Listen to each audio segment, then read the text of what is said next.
So thank all of you. I will end the statement so we can now move to the absolutely fantastic and dynamic conversation that we're going to have here coming up. But I have to share with you, some of you that may have been here this morning may have known, may have heard this, but those of you that were not, I have to share with you one of the most apt quotes from the founder of Carl Jensen. It's one of my favorite quotes from Carl. He wrote in 1995. And I wanted to share it with you because I think it's so, well, it's really relevant to what's going on today in our media. Carl wrote in 1995, "Since we will all benefit from a more responsible media, we all really should help bring it about. To do this, the corporate media owners should start to earn their unique First Amendment privileges. Editors should rethink their news judgment. Journalists should persevere in going after the hard stories. Journalism professors should emphasize ethics and critical analysis and turn out more muckrakers and fewer buckrakers. The judicial system should defend the freedom of the press provision of the First Amendment with far more vigor, as we saw they just did with Amy Goodman in North Dakota this past week. It was sad to say that was kind of almost a surprising development, given how much cynicism is around what goes with media. But this is what is supposed to happen, right? The courts are supposed to protect the First Amendment and journalists, not shoot the messenger, which is what the government does with Chelsea Manning, Edward Snowden, and Julian Assange particularly. And that's very ongoing. Carl Jensen went on to say, "The public should show the media it's far more concerned with the high crimes and misdemeanors of its political and corporate leaders than it is with the crimes and gossip of celebrities. The effort will be well worth it." I couldn't agree more, and 40 years later, here at Project Censored, we still think it's well worth it. And we thank all of you for you thinking that it's well worth the effort. And thank you so much for coming this evening. And I would like to now introduce our illustrious panel to you. So thank you, everybody, for coming. We have the distinct pleasure of having some wonderful friends and guests here. And they can all come up and sort of populate the table as I make room and clean my junk off the table. I would like to, I'm going to read everyone here for you, and then you can give them a warm welcome. Abby Martin is the creator and host of the Empire Files, an investigative news program broadcast weekly by Telesur English. She's former host of RT's Breaking the Set and founder of Media Roots with her brother Robbie Martin, who is also here today. Abby Martin contributed to a chapter in Project Censored in 2017, and Abby, once upon a time, used to come and shoot our videos, work with us on KPFA radio, and just an honor to be working with you, and it's so exciting to see the very important work that you're doing, Abby. I'd like to also bring up Mnar Muhawesh from Mint Press News. She's the founder and editor-in-chief of Mint Press News and host of the program Behind the Headline. Project Censored judges selected one of Mnar's news stories for inclusion in the top 25 this year on Syria, an ever-timely story. And she also contributed to another chapter in Censored 2017. And Mint Press News is live streaming the event, from my understanding. So, Mnar, it's a pleasure to see you. Our next guest, Marc Crispin Miller. He is a professor of media culture and communication at New York University, author of numerous articles, books on media censorship and election fraud, including Loser Take All, Election Fraud and the Subversion of Democracy, 2000 to 2008. He's the curator of Open Road media series Forbidden Bookshelf, a project that republishes titles of America's repressed history that focused on issues and events that are too often left in the dark, including abortion, organized crime, the CIA, financial inequality. Marc Crispin Miller, I am proud to say, wrote the foreword to Censored 2017. Thank you, Marc. Last but surely not least, David Talbot. David is the best-selling author, most recently of The Devil's Chessboard, Alan Dulles, the CIA and America's Secret Government. Talbot was the founding editor of Salon.com. His most recent endeavor is Hot Books, a new imprint in partnership with Skyhorse Publishing that's producing hard-hitting, muckraking titles on key issues of our time that often escape the attention of the corporate media. And it is an honor to not only know, but work with such wonderful people. And I'm going to turn things over right now to Abby Martin.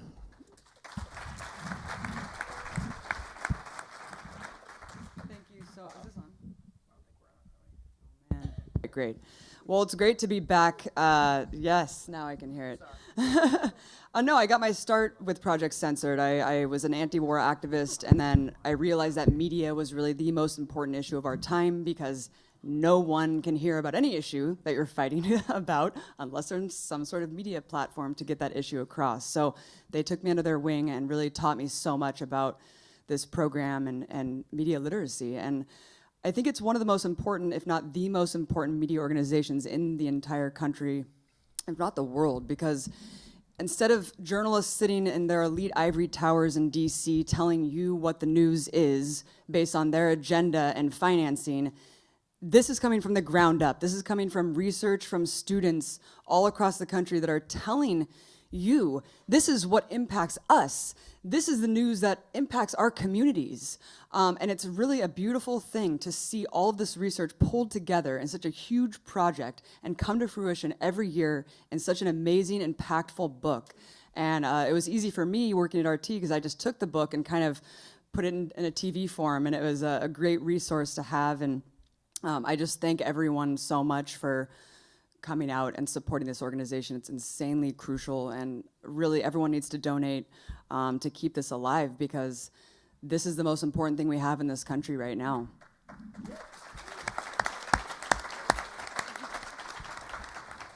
So is it just me, or have you guys heard a lot about Russia lately? So as someone who's been called a Russian agent a lot, wow, really scary times we're living in, and a lot of you grew up during the Cold War, so I know that this is not a joke. There's a lot of really intense rhetoric going on, and I wanted to start off this conversation tonight just by dissecting a little bit of it, especially coming from RT, being called a Russian state propagandist for so long, when really understanding how Russian media works, and it's a lot a lot different than it's projected, this cartoonish depiction of Putin sitting us down at a round table and telling us what to say every week.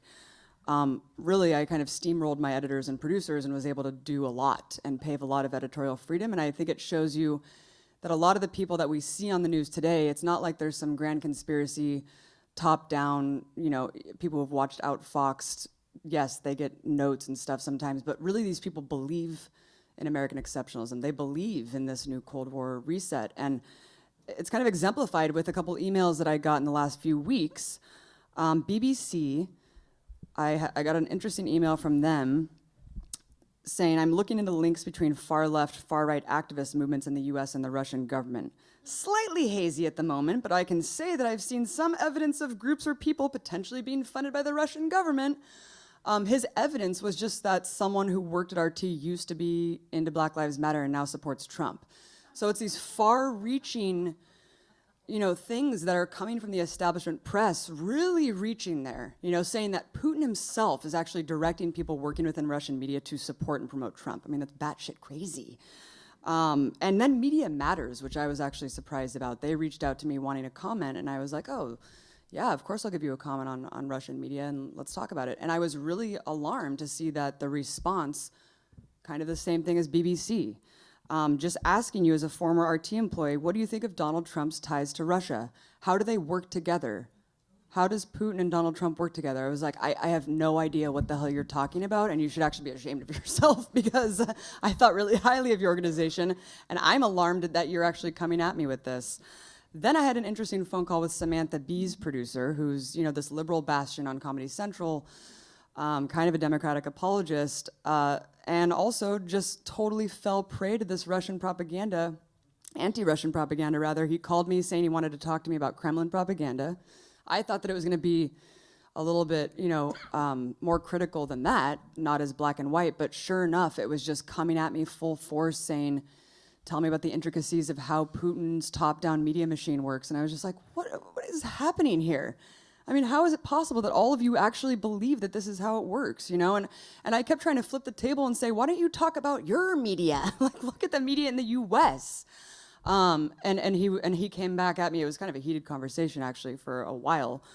arguing with this guy, but telling him, hey, you should reflect, our dysfunctional society, our inequality, and he was just like, well, in Russia, Putin tells them what to say from the top down. I was like, well, it doesn't even matter because we have, 6 corporations controlling 90% of what we see, hear, and read. And you might as well be, it's actually scarier when you have non-state media parroting the establishment, unquestioningly selling war, and just acquiescing over and over again. I mean, that to me is actually scarier. I would actually be more comfortable if it was actually U.S. state media. So we should all be asking I just think that everyone should take a step back with this rhetoric, and it's coming at us from all sides right now, and it's really scary, you guys.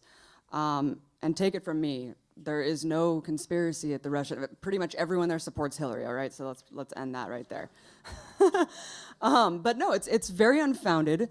We're hearing right now that Russia is interfering with our elections. Does everyone remember in 2014 when the U.S. government squarely, actually, and I think there was some retaliation, said that North Korea hacked Sony in retaliation for the interview? Do you guys remember that?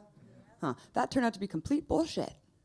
All right, it was an insider from Sony trying to embarrass the CEOs there or whatever.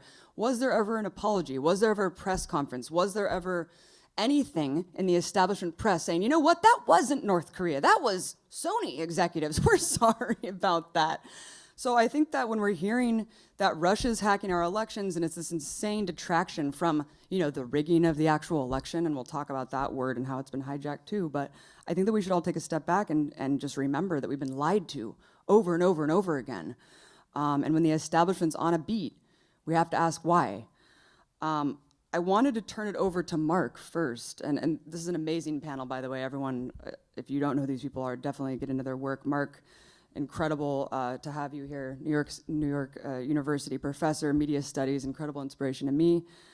Marc, you grew up during the Cold War, and you've been a media analyst for a long time, and I wanted your insight on why you think this is pumping up now, because it's not like we're fighting a communist state anymore. It's an oligarchic capitalist state. Well, it is mind-boggling. I mean, I've been studying the media as a critic since the late 70s, right? And as you note, I grew up during the Cold War. Mm-hmm.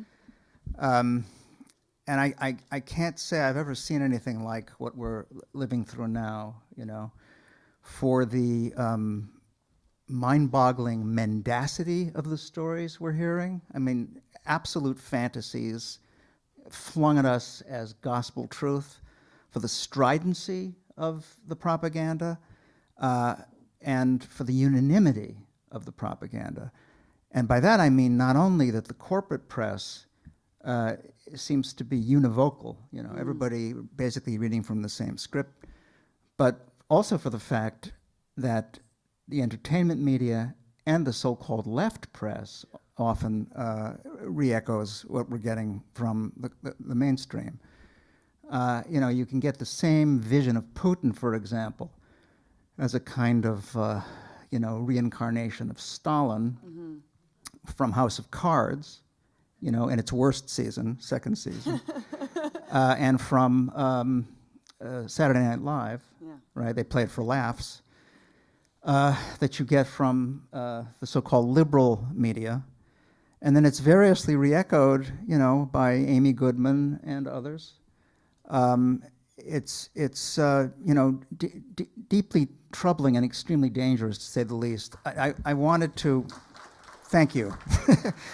Thank you for applauding that sentiment. I want to read something. So I had a feeling you were going to ask me about this.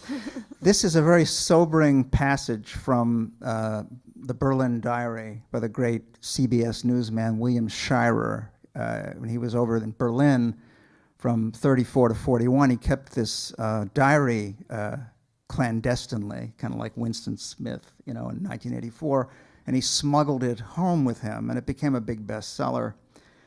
And I don't know, this would probably strike some people as provocative, but I have a feeling that in this room, where I feel unusually at home and remarkably relieved to be here, I think that you'll take the point. This is from August 10th, 1939.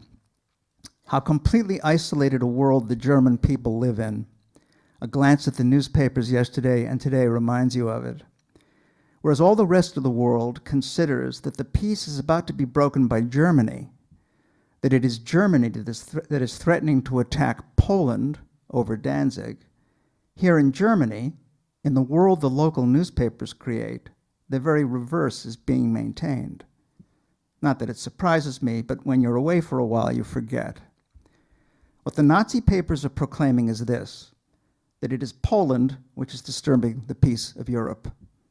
Poland which is threatening Germany with armed invasion and so forth. This is the Germany of last September when the steam was turned on Czechoslovakia. Poland, look out, warns the BZ headline, adding, answer to Poland, the runner amok against peace and right in Europe. Or the headline in Der Führer, daily paper of Karlsruhe, which I brought on the train. Warsaw threatens bombardment of Danzig. Unbelievable agitation of the Polish arch madness. For perverse perversion of the truth, this is good. You ask, but the German people can't possibly believe these lies. Then you talk to them. So many do. Okay? Now, I think this is exactly like what we're getting now, right? You've got a coup in Ukraine demonstrably quarterbacked by Hillary Clinton's State Department. We have the evidence. It's clear, right? We know this is a fact because the conversation between Victoria Nuland at the State Department and Jeffrey Pyatt, the U.S. ambassador to Kiev, is explicit. They are managing the coup. They're picking out those Ukrainian politicians who are going to comprise the next government, right? This is reported in the New York Times as evidence of Russian hacking. That's the way they cover the story. Mm-hmm. And the response from the White House is they're very concerned that the Russians would take this liberty. Nothing about the content, does it sound familiar, right? Nothing about the content of the material.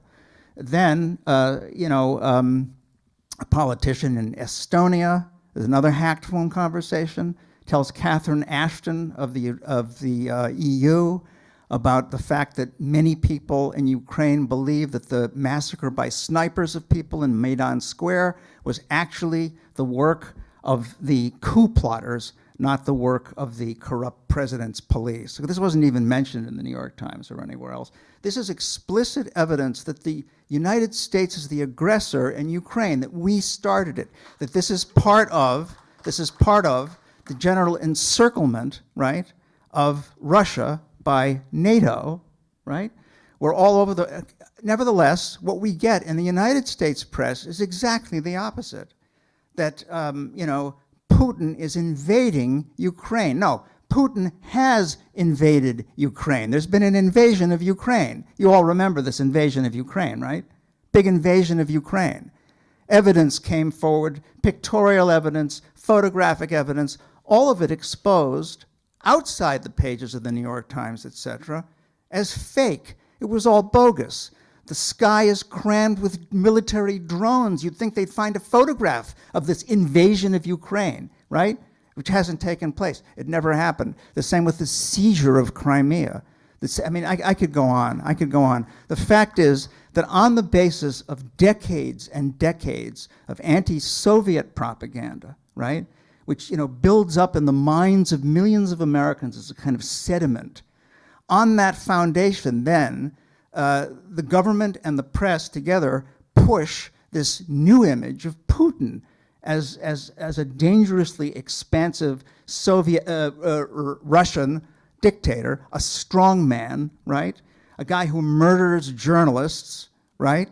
We hear this over and over and over again, and the frightening thing is that so many people, so many educated people, so many liberal Democrats, just like the biggest dullards walking around the United States in 1953, the most credulous members of Joe McCarthy's audience, there is no difference. Everybody believes it 100%. That's frightening, okay? That is an example, that's just one example of the many ways in which the problem that Project Censored deals with poses a serious threat to our welfare, right? Every horrible thing that's going on now is arguably the result of the failure of our press to do its duty under the First Amendment. Whether it's this freak show of a presidential race, the total corruption of our voting system, whether it's the daily summary execution of American citizens by our police, whether it's the prison industrial complex that we see around us. The longest prison strike in American history has been going on for a month. It never gets any coverage whatsoever. Whether it's the ongoing public health catastrophe of the MMR vaccine, okay? That may strike some people in here as a crackpot notion. That response is also based on yet another staggeringly successful propaganda drive by our free press, right? And as you say, Abby, it's absolutely true. The propaganda is all the more effective for the fact that we appear to have a free media system independent of the government, that it is not state-controlled. We hear this endlessly. There's the Russian state-controlled media, the Chinese state-controlled media, Venezuela, Iran, it's state-controlled, not like us, okay? But see, propaganda always works particularly well. It's at its most effective when it comes at you as something other than propaganda. See? That's a fact.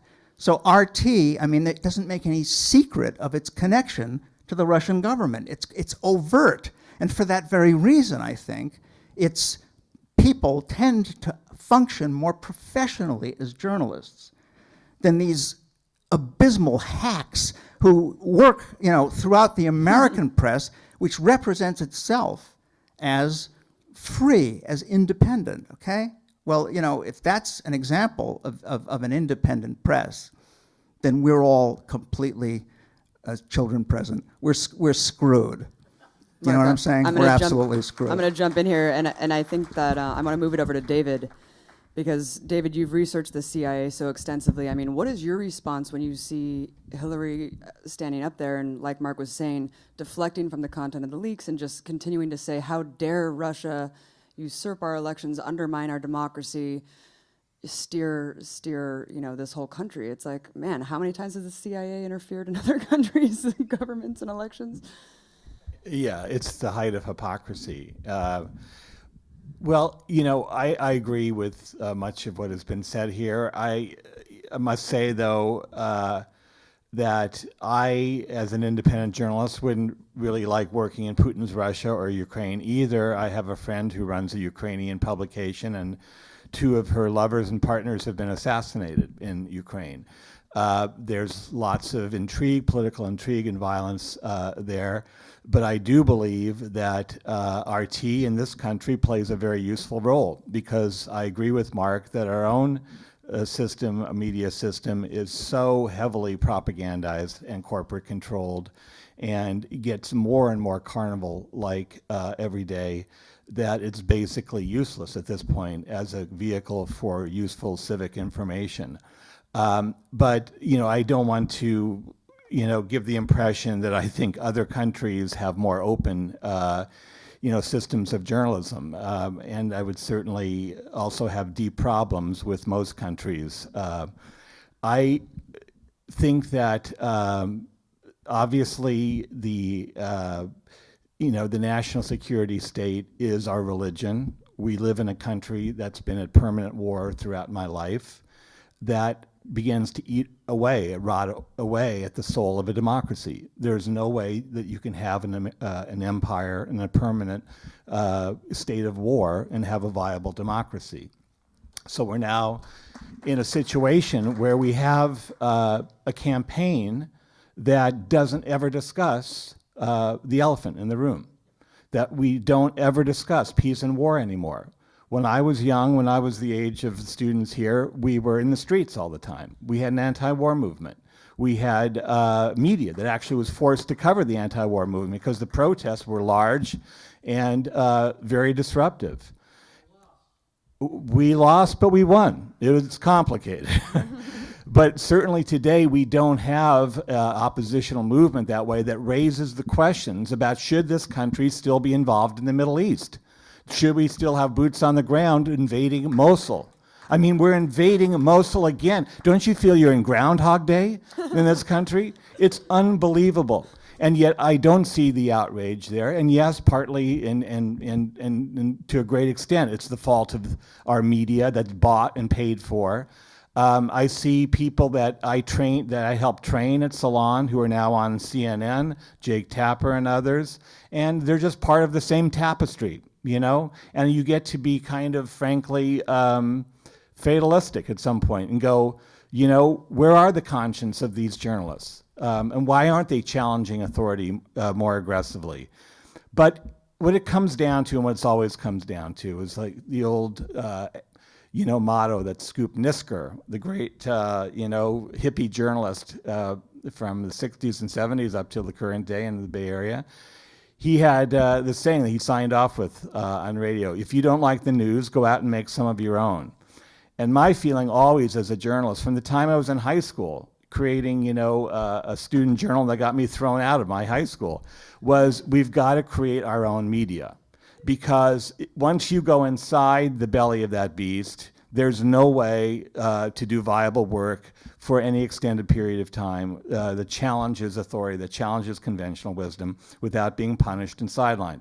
I was just on stage with Chris Hedges, the great Chris Hedges in Berkeley the other night. And of course, Chris was in the belly of the beast for years at the New York Times and did terrific work as a foreign correspondent and challenged Israel and challenged the State Department again and again on his reporting in the Middle East and the Balkans. But, Chris ultimately did have to make a decision to leave because his life was becoming unviable at the New York Times. And so the challenge is, can we create the alternate institutions that reach people, that have an effect, that become part of the national dialogue? I started Salon for that reason, and we did for a while. I think had a run at that because we had original journalism that was running counter to the mainstream sort of narrative, and we challenged that. We paid for investigative journalism. And then what happened was Arianna Huffington business model took over. Hey, I'm not going to pay anything for anybody, and I'm going to become a millionaire. And she did. And that business model won out. And then clickbait took over instead of deep investigative journalism. And so now I look at this kind of thing that I helped create, the digital news culture, and I'm really deeply dismayed, except for pockets like us here and there, people doing the work. But to really be in the mix, you have to build a professional newsroom. You have to build a newsroom where there's journalists who are trained, who are experienced, who are capable of going out and doing the legwork and the investigative work and pulling the documents and, frankly, working with hackers. Because as Chris said, there are no leakers anymore in government. They're so closely monitored. We live in such a repressive state at this point that whistleblowers can't even do what they want to do, their patriotic duty, without being busted by the government. They're constantly being surveilled and monitored. The lid is so tight now. So we need people like Julian Assange, and this blowback against Assange is very dangerous. And how the left has bought into it and has vilified him, because he and the hacker culture is the only thing standing between us and complete ignorance about the way that power really works. So 2 things I'll leave you with, and I'm done for now, is yes, we have to build our own media, and we have to continue to encourage and support the hacker culture, because there is no democracy at this point without that free flow of information. Yeah, I totally agree, and it disturbs me greatly that his internet was shut off, and wow, that's insane. I mean, that's a human right. So I'm really curious to see what's going to happen next, and it's really sad if the Ecuadorian government kowtowed to the empire on that one. Trying to ask my bosses about that. Tell us more. Mnar, I want to turn to you because you have a really interesting story. Similarly to me, you have been viciously attacked in the establishment press because you have been at the forefront of cutting through the Syrian war propaganda push. 2 years ago, the Ghouta chemical weapons attack, even Colonel Lawrence Wilkerson, who wrote the anthrax speech for Colin Powell at the UN, told me that it's completely unfounded and everyone in the intelligence community knows that it was not Assad that carried out that attack. Mnar was on the front lines with that story and came under insane heat for publishing it. Mnar, first I wanted you to talk about that story and also talk about, you've been covering the propaganda since, and this is one of the hotbeds of propaganda right now, where it's extremely hard to sort through the deluge every day coming at us. So talk a little bit about what happened to you and what's been happening since in the country. Oh, sorry. No, thank you. Thank you. First of all, I'd like to thank everybody for being here today, and I'm absolutely honored to be sitting among some amazing journalists here and professors and media literacy experts. I'm sure many of you have heard the fight for Aleppo, the fight for now Mosul, the fight for Kirkuk, and the fight for, I would say, Ghouta, the Ghouta chemical attacks. And I really would like to piggyback on the point that David just made that we need journalists to be on the front lines to really challenge the government narratives that promote and justify wars. Well, Mint Press was on the front line of that propaganda to challenge the narratives of war when it came to Syria. When the Ghouta chemical weapons attack took place, we had a journalist on the ground, actually 2 journalists on the ground by the name of Dale Gavlak and Yahya Ababne. And immediately, 2 days after the Obama administration had said that that Assad had crossed the red line and had committed basically a chemical weapons attack against his own people, that he was gassing his own people. Our reporters on the ground actually interviewed people, Syrians in Ghouta. They interviewed rebels themselves that were part of al-Nusra Front, who were occupying many parts of Ghouta. And they had spoken to these people on the ground, and they were at the heart of this story. 2 days after President Obama had made this announcement that Assad had gassed his own people, he had crossed that red line, and that we, the United States, were going to take war action in Syria. And we're ready to start airstriking to get rid of the Assad government. And our reporters spoke to these people on the ground, and what they told us completely changed the course of history and the war narrative inside Syria. We spoke to people on the ground, and they had told us that the rebels, very specifically the al-Nusra Front, were being provided chemical weapons capabilities from the Saudi Arabian government and the Turkish government. And of course, when we published this report, the story, of course, went completely viral within just a couple of minutes. Our website had crashed because we were getting over 100,000 unique visitors every 3 minutes to our site. And we had to ask antiwar.com to host the story on their website. And of course, all the traffic had gone to their website. And we were kind of panicking and trying to figure out how we can get our website back up. But there we were, a very small, independent, 6-month-old news watchdog journalism organization in Minneapolis, Minnesota, led by me, a 25-year-old Muslim Palestinian American journalist, the first of its kind. And thank you. And we had done what no other news agency in the United States had done, which was to challenge that narrative of war. And what we saw happen when that story went viral was so amazing, because the fact that we were getting so much traffic from not just the United States, but all around the world, and it was being talked about on every media channel or organization across the globe, except, of course, the major news organizations here in the United States, was a huge sign that people didn't want another war. People were so tired of the propaganda. They were so tired of the lies that we were being fed to justify that war. And so it was a very, very amazing feeling. But 2 days after we published this story, our reporter who wrote the story and translated the story, Dale Gavlak, had received a phone call from the Associated Press, who she had also worked with.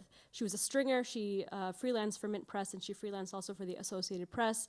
And they had called her and said, "What are you doing putting your name on this story? You need to get your name off of this story."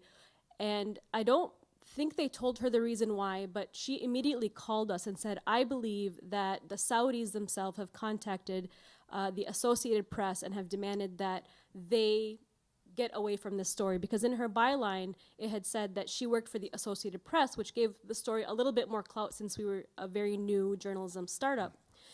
And she immediately said, "There's no way I'm going to remove my name. Like, this is our story. We did this, and I'm proud of it, and, we don't want to be a part of the next war." Literally an hour later, I got a phone call from Dale trembling in fear. She had received another phone call from the Associated Press saying that if she did not remove her name off of the story, that they would end her career and she would be done.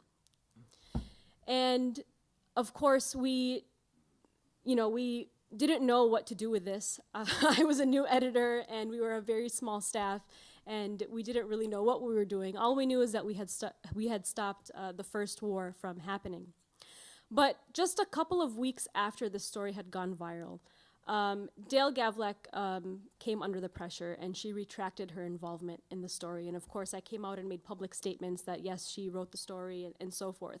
But immediately to discredit the story, the media establishment here in the United States, from the BuzzFeeds and several other so-called leftist news organizations that were parroting these war narratives to justify the war in Syria, came and attacked me directly. And of course, it was nothing more than an assassination, a character assassination. And they used the fact that I was young. I was a 25-year-old woman. They used the fact that I was a woman. They used the fact that I was Muslim. I wore hijab. All of these things against me to try to distract from the true contents of the story and smear me and Mint Press as this Assad front in the United States and this Russian, agency that was being funded by Putin. So it was very similar to what Abby had gone through. But the story of the Ghouta chemical weapons attack is still an ongoing story. And I'm not talking about just with Ghouta, but I'm talking about the narrative of that war in Syria to get more US involvement into that region continues, and it keeps transforming. And it does feel like Groundhog's Day almost every couple of weeks. The story moved from Ghouta, then it moved to fighting ISIS, and then it moved to recapturing Aleppo. And something that we need to remember about Aleppo, which is what is so important here, is that Aleppo is not one city. Aleppo has been split up into two. And the media has really painted the story of Aleppo as besieged and is basically the Russian government and the Assad government are raining down bombs on innocent civilians. And now we have the white helmets who work very closely with Al-Qaeda and Al-Nusra Front inside Aleppo, who are actually being funded by USAID and other British organizations to kind of control the narrative about Syria. Aleppo, the story of Aleppo that we're not being told is that eastern Aleppo is only 200,000 people. It's occupied by over about 200,000 people. The rest of the people have actually fled. They fled because Al-Nusra Front and Al-Qaeda, who are now openly receiving funding and arms from the US government, have taken over the city and have actually besieged the city. And that's the story behind Aleppo that we've been challenging. And of course, we have been continuing to challenge the war against Syria, and these attacks by the media continue. And the more we talk about Syria, the more we are vindicated, of course, by the Hillary emails and how the CIA was on the ground in Syria, fomenting unrest there and arming rebels and creating the sectarian civil strife there. Marc, did you want to add something? Yeah, I wanted to follow up on that story about the AP's threat to professionally assassinate your colleague, and I want to use that to respond to your just point about the real physical danger that reporters are in places like Ukraine. I think it's important for us to recognize that in order to protect propaganda narratives on which a tremendous amount of money depends, the state and its enablers in the press very often will go to almost any lengths. Now, I wish I could say that in the United States, journalists are never at physical risk the way they are in places like Ukraine or Iran or other places like that. But we know from the story of Michael Hastings and many other reporters, all too many other reporters, going all the way back to Dorothy Kilgallen and Charles Horman in Chile and Danny Casolaro, Gary Webb, whose story is a little bit different, but all too similar. I mean, it can be, existentially dangerous to reporters to go too far in exposing the falseness of an important narrative. But for the most part, it doesn't work that way. It works through the use of an extremely effective propaganda meme that we'll be talking about tomorrow at the panel with the great Lance DeHaven Smith, and that is the conspiracy theory meme. If anyone dares to raise any questions about these all-important narratives on which billions of dollars depend, they are finished professionally. They will be tagged conspiracy theorists. And as I say, tomorrow we'll be talking about precisely how the CIA managed to make that happen, because the agency was actually behind the spread of that meme throughout US journalistic discourse, specifically in the late 60s, in order to protect the propaganda narrative of the Warren Commission report, you know. It was people like Marc Lane and Edward J. Epstein were raising, questions. You write about this, about that report, completely legitimate questions that to this day are controversial in the mainstream press. The agency came up with the brilliant idea of getting its propaganda assets and friends in the media to demonstrate that these were conspiracy theorists, cranks, and that their assets should use the following 5 arguments to discredit this work. And these are arguments that are still being used today, So the problem is compounded by in other words, the problem of the state's ruthless protection of these propaganda narratives is now compounded by the fact that we have the internet, we have mid-press news, we have RT, Telesur available online, we had Salon and so on. The Intercept, exactly. Counterpunch, right? Mm-hmm. This makes the task of protecting these propaganda narratives basically impossible, And I can say, I'm not known for my cheerier sentiments, but I have to say that it is tremendously hopeful as far as I'm concerned that we now live in a media culture where it's possible instantaneously to get the other side of the story, and this has had a dramatic effect on the attitudes of young people, right? We've heard some terrific students here tonight. I can attest from my own experience in the classroom that students are noticeably less intimidated by the conspiracy theory meme than they used to be, because it's so easy now to get the truth, This, I think, in part accounts for that bizarre and often terrifying stridency with which the press is now attacking people like us. Abby knows, and some of the other people in this room know, that Vice is actually trying to get me fired from my job at NYU because of my affiliation with the 9/11 Truth Movement. This is a story I can tell at some other time. It's pretty funny, actually.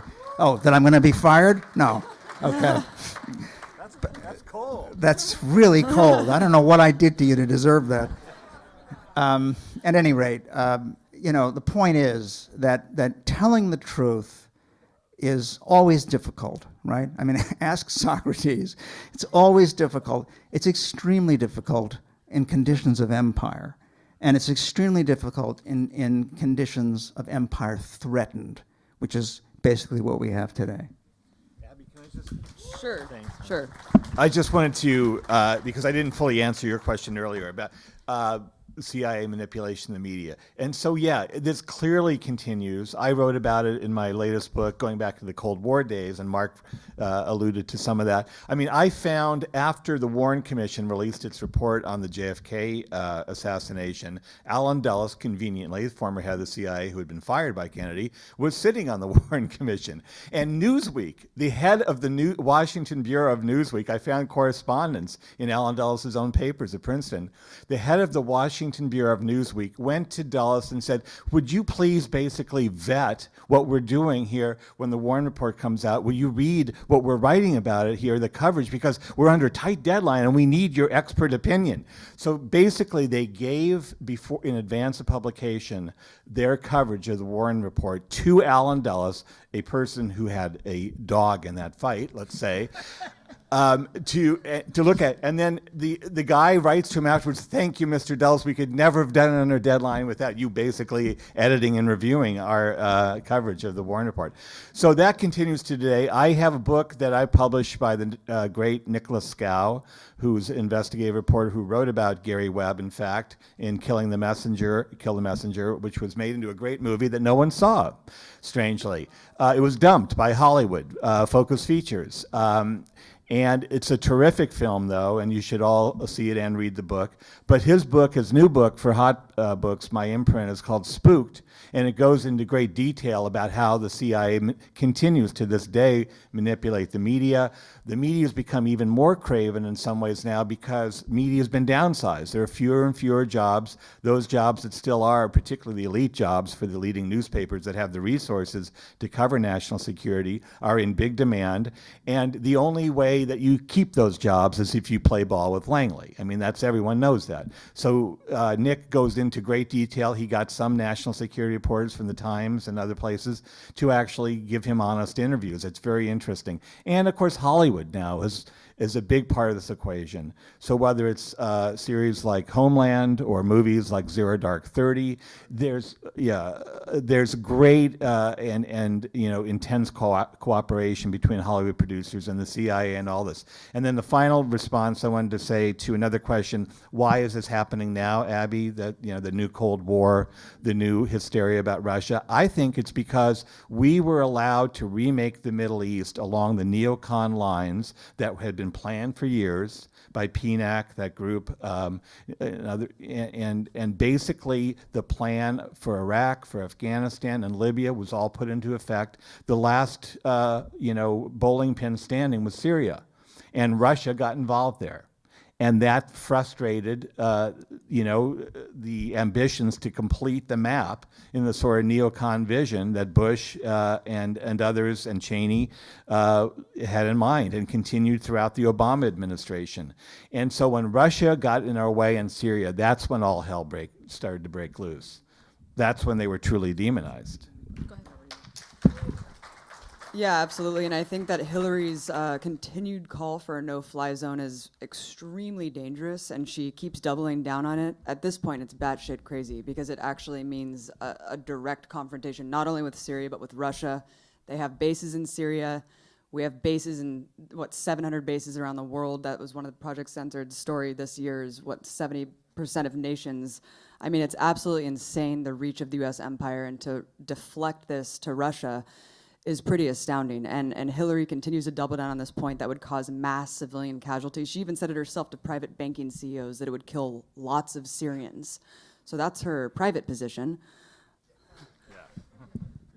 I just wanted to add a point about the smears and the attacks that go against journalists that we undergo. Censorship doesn't just come in the form of a story not being covered. It also comes in the form of these attacks, these continuous attacks against journalists that we saw with our reporter, Dale Gavlak, with the ridiculous smears that took place against our reporter, Yahya Babna, and the continuous, caricature that has been crafted about Mint Press as this Assad agency or this Russian agency, this Iranian agency in the United States. These kinds of smears are created and they are perpetrated because they want us as reporters to stop doing what we're doing. They want to silence us. We're seeing that now with Julian Assange. He's being painted as this Russian agent, and he's promoting Trump, even though he's helping expose our rigged electoral system. So I was really, really, really excited to find out about Project Censored because for so long I had, at the time when I was first attacked by BuzzFeed, who The writer of the article, of course, is a notorious neocon who's tied to the State Department and tied to actually PNAC, Rosie Gray. We all know Rosie Gray. But when I was first attacked through this character assassination, it felt really, really lonely. I had some of my own staff turn against me because they were worried. I mean, they're from Minnesota, suburban Minnesota. They were worried. This was the most exciting thing and the scariest thing that they had probably ever dealt with. But they were worried about their reputation. And I think that for a lot of journalists who are in it for the name, who are in it for, as a career journalist, they're worried about their reputation. And so I lost a lot of friends. I had people from leftist medias email me, specifically from Occupy Wall Street and from others I won't name, who said to me, Mnar, we read those articles about you and we're just not too comfortable working with you anymore, and just no hard feelings. And I almost want to cry because I really felt so alone for so long. And then with the constant, media propaganda that was being perpetrated against Muslims constantly, it just feels like, you don't have allies in the system. And of course, I met Abby right away, and she was really excited to share our story and hear about what we had gone through. And then through Abby, I actually met Mickey. And so I really, really am touched by everybody that's here today and by these groups of people and by what Project Censored is doing. It really, when I saw, what I had written in Project Censored, I honestly was brought to tears because for 3 years, we were continuously being smeared and attacked by the very people that we thought were on our side, and they weren't on our side. They were in journalism for the name, for the reputation. They weren't in it for the real mission, and that's why I always advocate for an alternative to the alternative media, which is what Mint Press is trying to do. So thank you so much.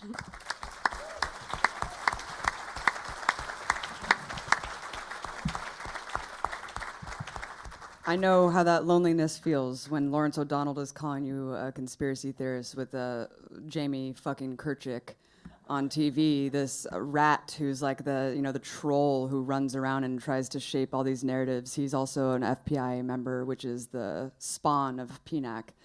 And once you learn all these players, you start to kind of get emboldened. Being called a truther, conspiracy theorist, and a Russian agent. Kind of take it as a badge of honor at this point.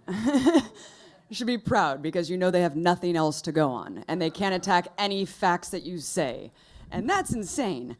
So I wanted to talk about But they have endless resources, which we don't, unfortunately. Yeah, of course. And Mnar made a really good point about the intent of a lot of journalists in the establishment is they are in it for the career. It is an establishment kind of hackery when a lot of the journalists that I talk to are totally outside of the system because it's from their heart.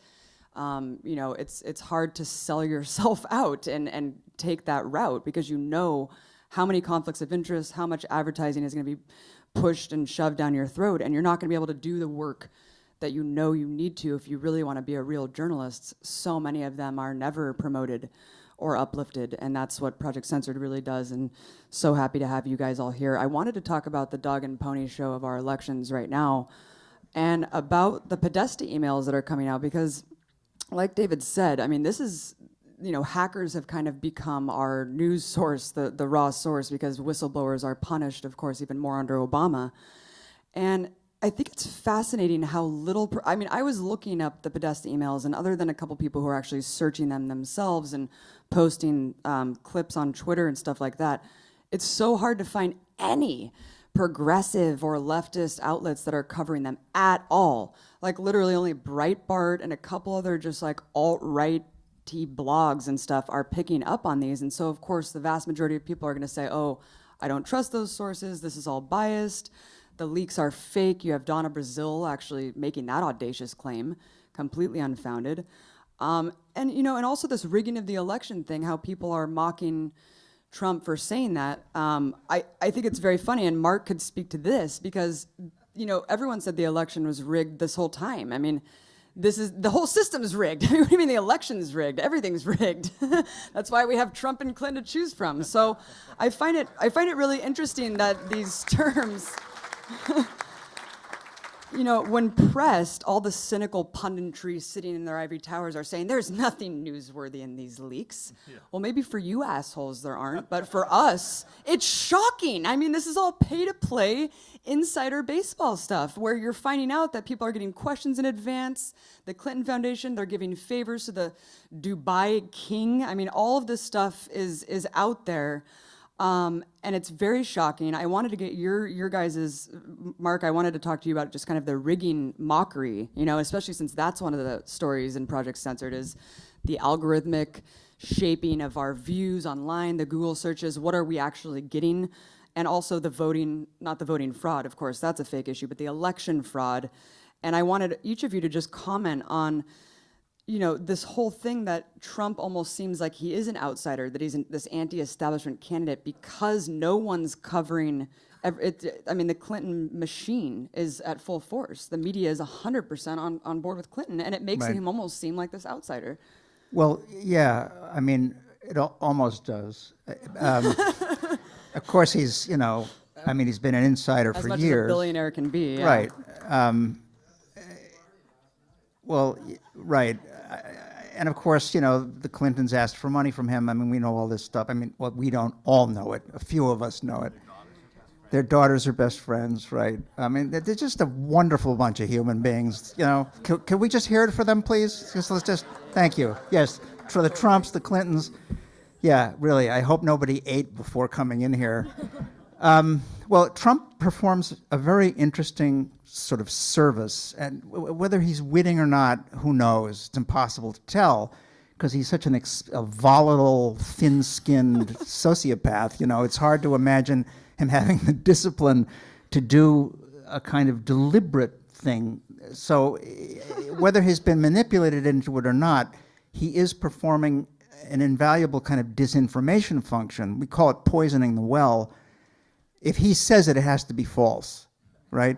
So he's been defined as absolutely and always lying. It's kind of the way, you know, decades of anti-Soviet propaganda represented communism. You know, communist propaganda, all propaganda was communist, and it was always false, it was always lies. Everything Trump says is false. Hillary will say after one of his extended riffs at a debate, well, everything that Donald just said is false. Well, actually, often that wasn't true. That was false because some of the things he said were false, right? But mixing them together in that way, you know, enables us all then to brush off everything he said when, in fact, he was absolutely right to say there's no evidence that Russia hacked the DNC emails. That's actually true. And Hillary's response to that was false. And when he says that the system is rigged, there is a very important grain of truth in that, because we've had several elections stolen, not by Russia, right? He's wrong in the way he thinks that it's going to be stolen, because he keeps talking about voter fraud, which is a Republican meme that goes back to 2000 and has been used to get these voter IDs laws passed in order to disenfranchise more Democrats. Nevertheless, there's a very important element of truth there, that now the entire political establishment and all the press, all the way over to the left, are all strenuously hollering is simply, completely groundless, that our elections cannot be hacked or rigged. It can't happen unless Russia does it. Okay, Russia might do it. Okay, they might do it because Putin. He's going to steal our election. He's going to murder our journalists. He's going to rape our women. He's going to kill our buffalo. You know, all that stuff that Putin does because Putin is horrible. Putin is like Hitler, as Hillary has told us, right? So the essential fact is the one that you mentioned, Abby, that there's tremendous amounts of election fraud and vote suppression that go on, that both parties allow it to happen and carry it out, and it was just used to deprive the only legitimately popular candidate in this last election season of the nomination, and that was Bernie Sanders, right?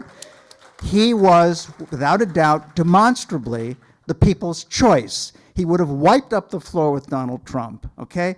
Well, they couldn't let that happen because the propaganda narrative they want to sell is it's got to be Hillary. We need neoliberalism to continue. We need to have our first female president in place in order to keep pursuing the Bush-Cheney agenda, only making it much worse. The same way we've had our first African-American president do this, because it will put most Democrats and liberals sound asleep. They'll give him a pass. He can do this. He can start 5 more wars. He can crack down on civil liberties to an unprecedented extent and use the Espionage Act 6 times against whistleblowers, right? And he can, get his food policy from Monsanto while Michelle has the organic vegetable garden. And, he can do all this stuff. And because he is an articulate, intelligent, African-American Democrat, notionally liberal, it's okay that he does this stuff because he's not a yahoo like Bush, right? Or an ape like Trump, right? So, I think the propaganda narrative is that one, that we have these progressive, diverse presidents who carry out these horrible, horrible programs, right? So for these emails to come out and to give us a look into the kitchen where this disgusting meal is prepared for us, they don't want to go there. They want to talk about that because all the truth is there. It's completely fixed. I just want to say one way that clearly things have been rigged against Trump. He was a ticking time bomb for, throughout the whole campaign. But they exploited that. He was a carnival act, and the ratings soared. I mean, it was great TV. So the media and, the head of CBS famously said, Trump is great for ratings. But when they realized this clown could actually win, and he was dangerous because he was so reckless, God knows what he would do in the White House, they had all this sex shit on him, ready to go. I mean, we know how that's played. I was in the middle of that during the Clinton impeachment with Salon. So this is how we get things done. That's how the elites get things done in American, electoral sort of battleground. It's sex. All the things that guy said and did about Muslims, about Mexicans, everything, but none of that really could bring him down until they had that tape. And of course, he had to be saying this shit on the bus with stupid Billy Bush. But because video is the sort of, that's it in America. It's, you live and die by the visual image. So, but look, that was planned. Clearly, Trump's right. They had it ready to go. They let it blow up right before the debate, and it was incredibly effective. So that's the way they played it. But I mean, there again, how insane is this that we have a situation where the liberal elites in this country, and again, Chris Hedges is very articulate about this, have allowed the system to deteriorate to such an extent. The Democratic Party has abandoned the working class, has abandoned the labor movement, has abandoned the deplorables, as Hillary affectionately called them, in this country, and has allowed a quite significant part of the American population, given how hollowed out American industry and the economy is, to fall into the hands of these dangerous charlatans. And so this guy obviously was too buffoonish to make it all the way. But think about a Trump who's more sophisticated in the future, because they're coming. They're on the way. And they'll be much more shrewd and effective next time around, and then we're really going to have to be concerned. America has now a situation where we need scapegoats, we need victims, we need what Noam Chomsky calls non-people, unpeople, to destroy, to exploit and destroy. And it's Muslims suddenly, in the last 15 years, okay, we're going to pick this part of the world. When I was young, Vietnam was suddenly going to invade our country. Gee, that didn't happen, did they? They got integrated somehow into the global economic system. Everyone's fine with Vietnam now.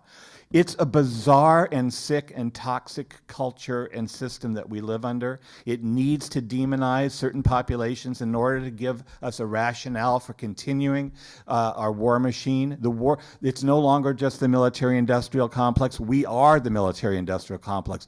Everything in American society has become militarized. When Colin Kaepernick stood up and challenged the national anthem, all hell broke loose, right? Because we just went along with all that. We would go to sporting events, and now it's not just one anthem you have to stand for. You have to stand in baseball games, the 7th inning for America the Beautiful. You have to watch flyovers, the military flyovers. You have to watch our troops being honored. We don't honor our troops. We throw them away after they're used. And we go to the hot dog stand, and they're showing us ads for the Army. Sign up. It is creepy and Orwellian. And we're like frogs in the boiling water that we haven't realized this. We've raised our children now with these militarized videos, with militarized sports. Everything is militarized. You should read a book by Barbara Ehrenreich's daughter, Rosa Brooks, an amazing and really, I think, disturbing book. She is the daughter of socialists, famous socialists, authors and professor, John Ehrenreich and Barbara Ehrenreich. And she wrote a book. She became a lawyer for the Pentagon during the Clinton and Bush administrations. And she, at different points in her career, actually had to sit in on the drone assassination meetings. Who are we going to kill? Her professor from Yale, who was her mentor, was also involved in those. And he said to her, I'm looking at pictures of young people your age, college-age students, like I'm looking at the applicants for Yale Law School. They're the same age, except these are people we're going to kill. Young Muslims overseas who have decided to resist this overpowering war machine and are now being targeted, and they don't even have all the information for them. They're signature strikes, many of these. They kind of think they're guilty, but we'll never know for sure. And this is Barbara Ehrenreich's daughter sitting in on this. She writes about how American society has become so militarized now, the New Deal programs, the social programs are so devastated. The only functioning part of our society is the military. She lives on a military base because not only did she become a Pentagon lawyer, she married a career officer. They live on a military base in America, and everything is smooth and efficient and clean on that base. As soon as you drive through the gate, she says, you come to wiped out, decaying America, jobless, homeless people. That's what we live in now. It's truly, I think, that's why science fiction, so much of what young people are watching now, it's science fiction, it's horror. I mean, I click around, on Comcast to see what movies to watch. And like 2/3 of this stuff is like scary, nightmarish movies about this dystopian future that we're living. One final comment from Mnar, and then we have to open it up to the Q&A. Sorry, Marc, but we can elaborate in the Q&A. Okay, I'll keep this short. Last night, I had the honor to sit next to Elaine Wellis, who shared her story of how she basically was saved at the Kent State massacre. She was shot at, and somebody took a bullet for her. And the reason we were talking about that is because she was protesting the Vietnam War.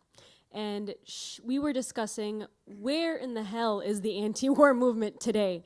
And this has a lot to do with the elections, because we are left choosing between two people who are literally competing over who's more crooked. And if we watch the elections, that's really the kind of, yes, or more violent. We're being told that Donald Trump, he doesn't want to allow Muslims into the country. He hates Muslims. But no mention, of course, that Hillary Clinton has no problem dropping bombs on Muslims, and her advocacy for regime change across the entire Middle East, from the Iraq War to Libya to Syria, and her funneling of weapons, as WikiLeaks has provided us, weapons to ISIS directly into their hands and directly into the hands of dictatorships across the world.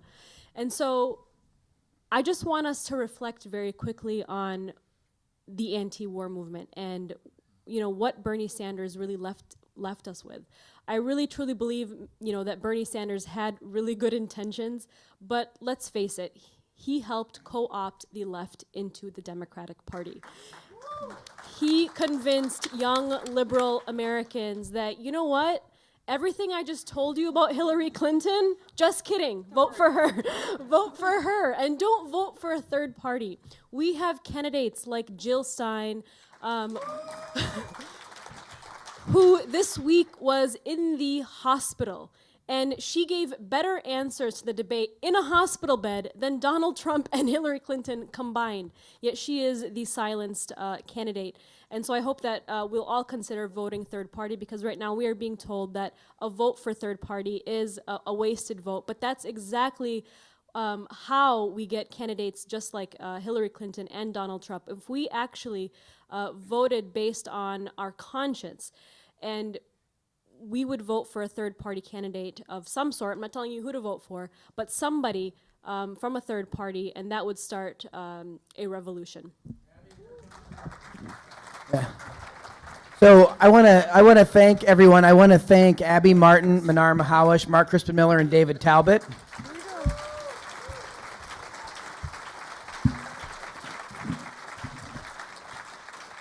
And what just happened in the last hour or so? Just imagine if that was on the nightly news broadcast. Just imagine if that was on repeat over at CNN, right?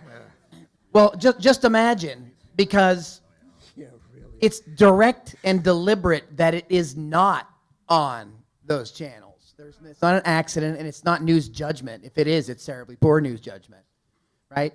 And so these folks are doing a lot of amazing work. So we're going to do a Q&A right now.